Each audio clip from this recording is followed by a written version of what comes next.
Nous avons choisi de travailler sur le thème de l'espadrille et des hirondelles qui étaient ouvrières saisonnières dans les usines d'espadrilles de Mauléon. Nous avons commencé par une étude de paysage de Mauléon en octobre. Un groupe est allé voir une fresque qui représente deux anciennes hirondelles qui faisaient des espadrilles. L'autre groupe est allé observer puis dessiner la façade d'une ancienne usine d'espadrilles. Le 3 décembre, nous sommes allés visiter l'usine Armaïté. Nous avons aussi fait des cartes mentales sur le parcours des hirondelles de la Navarre ou de l'Aragon jusqu'à Mauléon. En janvier au CDI, nous avons vu une exposition de l'association Iker-Saléac sur les hirondelles. Le lendemain, Monsieur Elisando est venu nous parler de la vie des hirondelles. Ensuite, en cours de AC, nous avons vu des vidéos de la rota qui est une spécialité de la Navarre et de l'Aragon. On a aussi préparé des questions pour interroger Monsieur Jimenez, Madame Condor et Madame Largo. Nous leur avons posé les questions quand ils sont venus, puis nous avons fait le montage sur Audacity. Voici à présent ces interviews.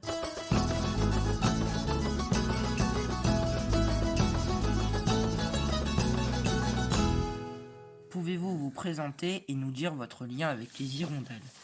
Alors moi je m'appelle Auguste Jimenez, donc je suis descendant d'hirondelles. Moi, je suis Madame Condor Yvonne. Je suis de Mauléon. Je suis à la retraite. J'ai 91 ans. J'ai travaillé 40 ans à l'usine. Qui sont les hirondelles et quel âge avaient-elles? Les hirondelles, il faut se focaliser sur ces jeunes filles qui venaient travailler en France juste la saison.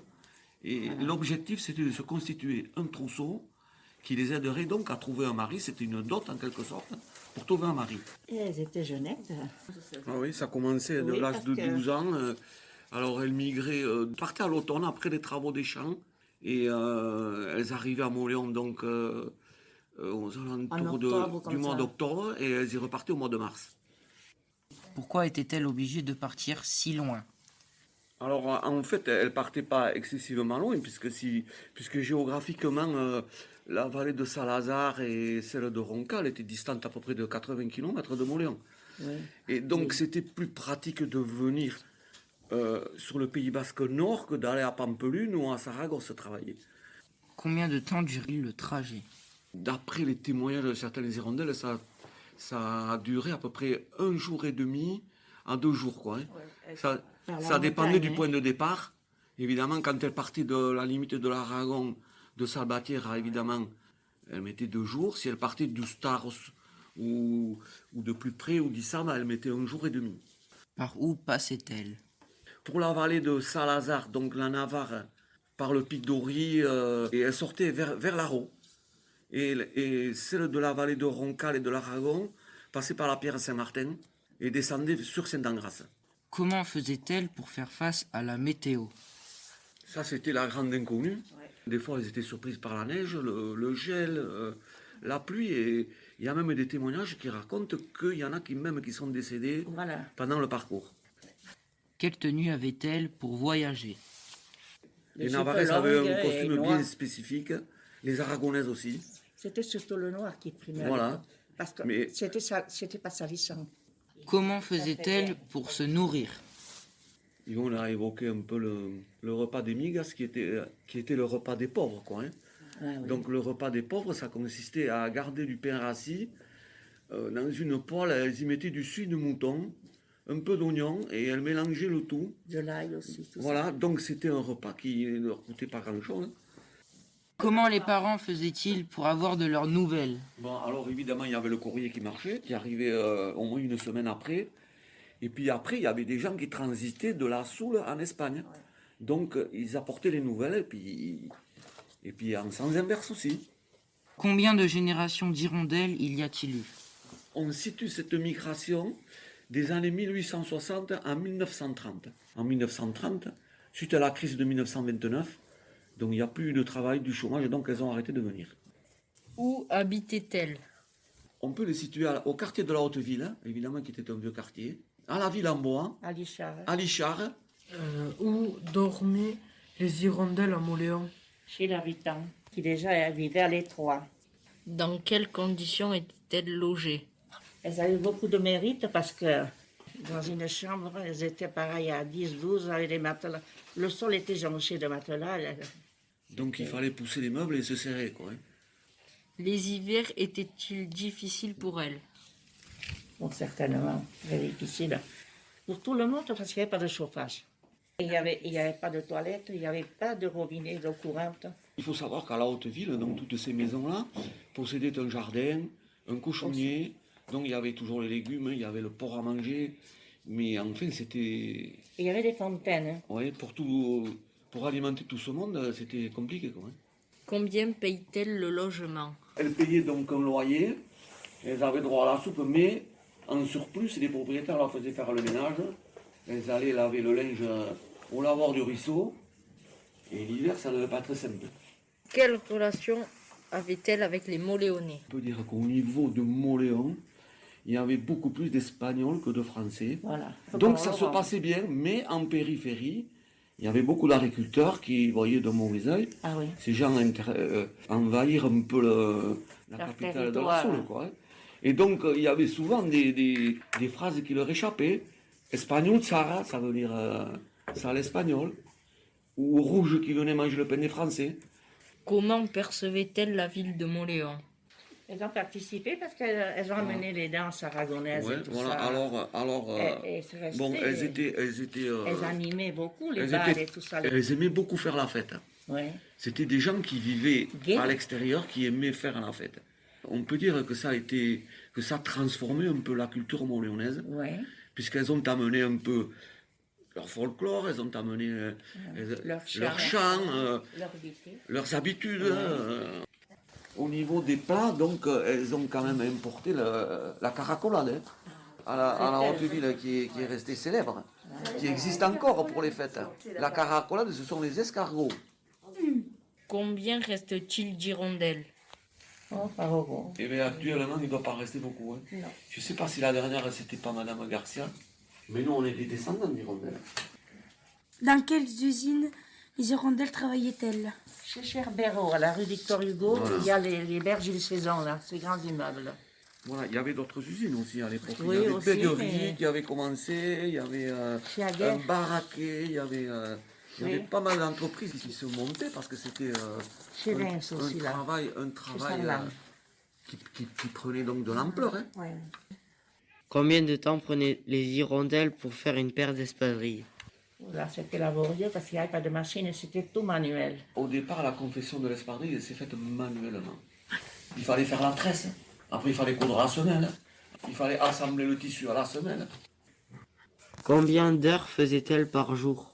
La journée commençait à 7h, 7h midi, 14h, 19h, en quelque sorte. Ouais. Du lundi au samedi, à midi, elle sortait de l'usine. Il fallait monter à la Haute-Ville souvent, allumer le feu, faire à manger, repartir.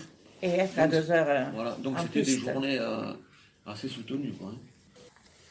Quel était le nom de vos amis hirondelles? De Lopez, des Sanchez, hein. Oui, des En blasquis. fait, Des Blasquis, ouais. En fait, les hirondelles étaient toutes Et amies avec tout le des monde. Murillo et Donc tout le monde se des connaissait. Lanouguer aussi. Glaria. À partir de quel âge les hirondelles travaillaient-elles à l'usine? Ah, 10 ans pareil. Elles étaient combien à travailler dans votre usine?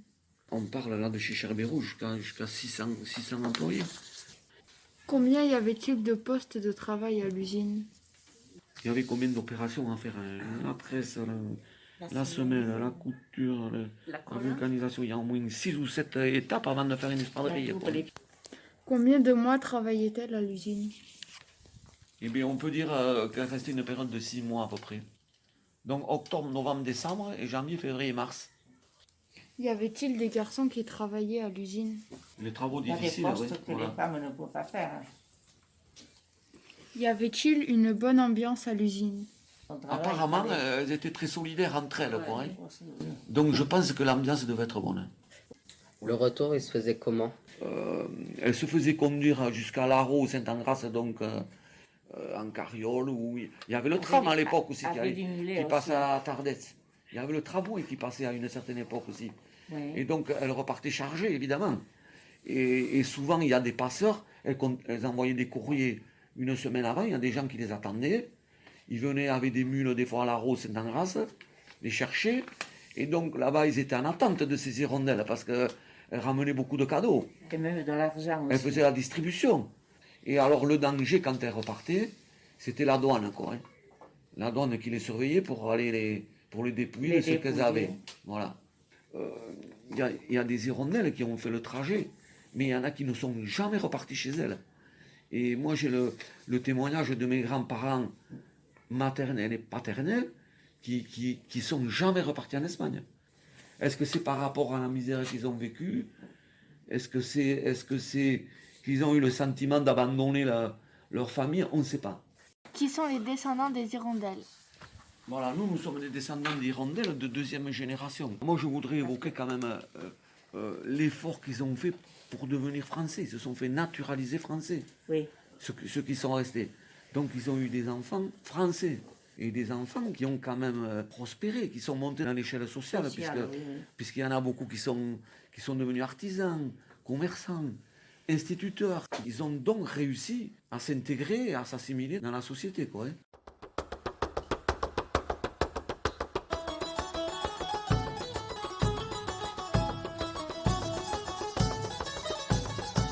Bonjour, est-ce que vous pouvez vous présenter? Bonjour, alors je m'appelle Béatrice Lahargou, donc je suis professeure de français à la retraite et maintenant je me consacre à une association qui s'appelle les Amis du Château Fort et on s'occupe du Château Fort, de l'animer, de le faire vivre et de faire chaque année des spectacles de théâtre qu'on écrit nous-mêmes. Que raconte ce spectacle?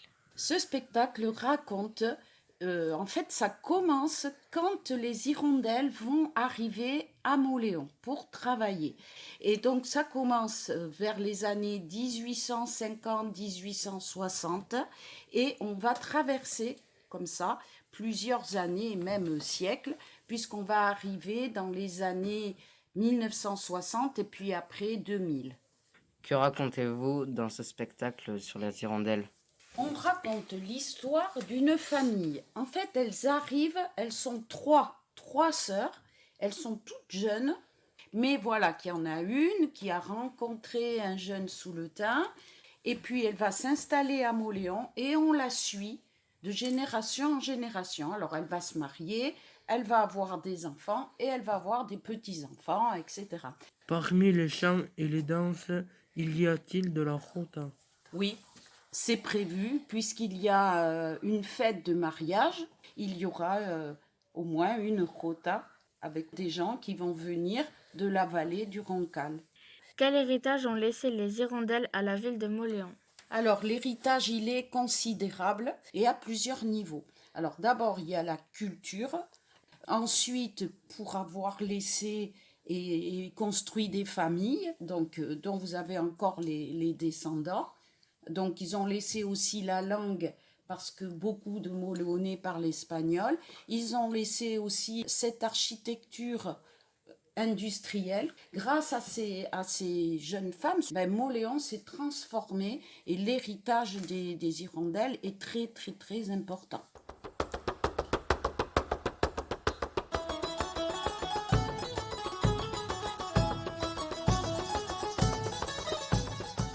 J'ai bien aimé ce projet parce qu'on a appris à s'écouter. J'ai bien aimé ce travail parce qu'on s'est aidé pour trouver les questions. C'était un peu long, mais on a appris plein de choses. C'était intéressant de rencontrer des personnes âgées, car certaines ont travaillé avec des hirondelles. Grâce aux personnes âgées, j'ai découvert le travail à l'usine. Nous avons passé un bon moment et on a même rigolé. D'après moi, ces personnes, elles ont aimé venir au lycée parce qu'elles ont aimé raconter leur vécu à d'autres générations. J'ai beaucoup aimé la visite de l'usine d'espadrilles. J'ai aimé rencontrer les personnes âgées, on a passé un bon moment. J'ai bien aimé tout ce qu'on a appris sur les hirondelles. J'ai bien aimé les objets anciens, le poinçon pour coudre la semelle en jute et les anciennes cartes postales. Ce projet nous a montré une autre façon de travailler et d'apprendre. Comme je vois pas mes grands-parents souvent, j'étais contente de parler avec des personnes âgées.